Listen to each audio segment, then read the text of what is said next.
Жаздың ең үздік сусыны осы болуы мүмкін. Қайырлы күн баршаға. Бүгін сіздермен дәмі күтпеген жерден тамаша қарбыз қосылған шайдың рецептімен бөлісемін. Нағыз жазға лайықты шай. Мені қолдау мақсатында каналыма тіркеліп өтуді ұмытпаңыздар. Қарбыз қосылған шай дайындау үшін бізге мына заттар қажет, яғни өзіңіз ұнататын қалаған қара шай, лимон сығындысы, қатырылған қарбыз бөліктері, кішкене шие, жалбыз яғни мята және де әсемдік үшін, дәм үшін лимон бөліктері. Ең алдымен шайнегімізге қайнаған су құйып, бір шайқап алып, жақсылап төгіп шығамыз. Қайнаған сумен бір шайып алдық. Өзіңіз ұнатқан қара шайды қосыңыздар. Мындай гранулированный қоссаңыз болады, мында түйіршіктелген немесе кептірілген жапырақ түріндегісін. Бір шай қасық қосамыз қара шай.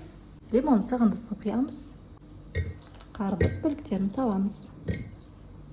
Мята жапырақтарын саламыз. Лимон бөліктері және де шие.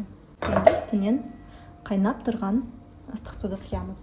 Сіздер жалбыздың мынандай кептірілген түрінде қолдана берсеңіздер болады, шайға өте керемет. Ыстық қайнаған суды үстінен құямыз. Тәттілігі үшін міндетті түрде науат немесе осындай қанттан 2 ас қасық қосыңыздар. Өте иісі керемет, тәтті, ерекше шай болады.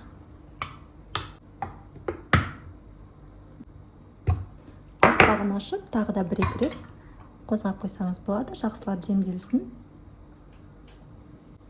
Кемі 5 минут осылай демделіп тұру қажет. Қарбызды шайымыз дайын.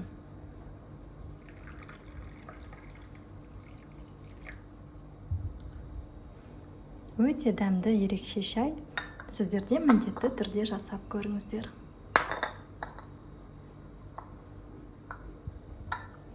Рецепт ұнаған болса, каналыма тіркеліп, жақындарыңызбен бөлісіңіздер. Жаздың күні осындай қарбызбен шай демдеп көріңіздер. Бәріне ұнайды деген сенімдемін. Келесі кездескенше сау болыңыздар.